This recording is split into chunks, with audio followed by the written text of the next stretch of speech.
Yes, folks, I got this completely wrong, and I am so angry with myself for so blindly jumping on the free speech bandwagon. And it's a good bandwagon to jump on because I passionately believe in free speech. What I completely disregarded was the context, and context is equally as important as free speech.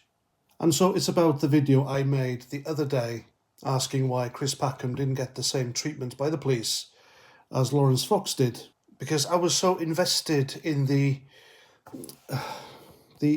how can I put it? I was so taken in by Laurence Fox being the victim that the facts completely went over my head. And please don't misconstrue this as me turning into a lefty or in support of you, Les. I'm not, I never will be. And yes, I still think GB News were wrong to sack Laurence Fox and Calvin Robinson, because the loophole here is GB News sells itself as the home of free speech. Laurence Fox practiced free speech. They sacked him. Regardless of how awful you think Laurence Fox's comments were, they came into free speech. Free speech is free speech.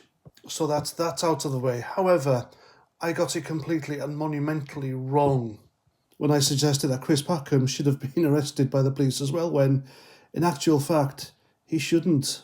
Because what Chris Packham said and Laurence Fox's statements are two completely different things. Now, as you remember, Chris Packham made an advert for his Channel 4 television show.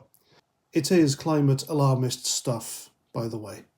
And he said he feels it is the ethical and responsible thing to do to break the law to help nature or the weather, and that's it. And the context of that was he felt like breaking the law, and that's not against the law. Chris Packham just said that he thinks that breaking the law is a good idea. And, you know, how many of us have said that? But he didn't encourage anyone to break the law. And if anyone did break the law and say, well, Chris Packham said this, I doubt a judge or a jury or a magistrate would hold Chris Packham responsible. So Chris Packham saying that he feels like breaking the law is completely and utterly different to what Laurence Fox said on his Rumble channel, and I quote, "Great work being done by these criminals. Keep vandalising those cameras. I've chatted to a guy who's going to put £10,000 of his own money up for apparatus to help break the law. I'm going to join you in law breaking," end quote. So Laurence Fox effectively said there that he's going to do something and others should join them, and he has the funding secured to help them do that. And that is why the Met Police raided Laurence Fox's house, and I was wrong to call for the police to do the same thing to Chris Packham.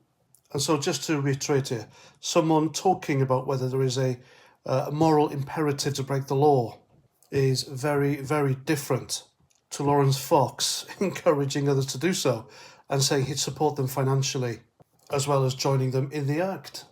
And the police raiding his home was nothing to do with GB News, freedom of speech, or that horrible misandrist he called out on Dan Wootton's show. And the next time Laurence Fox says on social media or anywhere that he will not comply, then why the hell is he sticking to his bail conditions?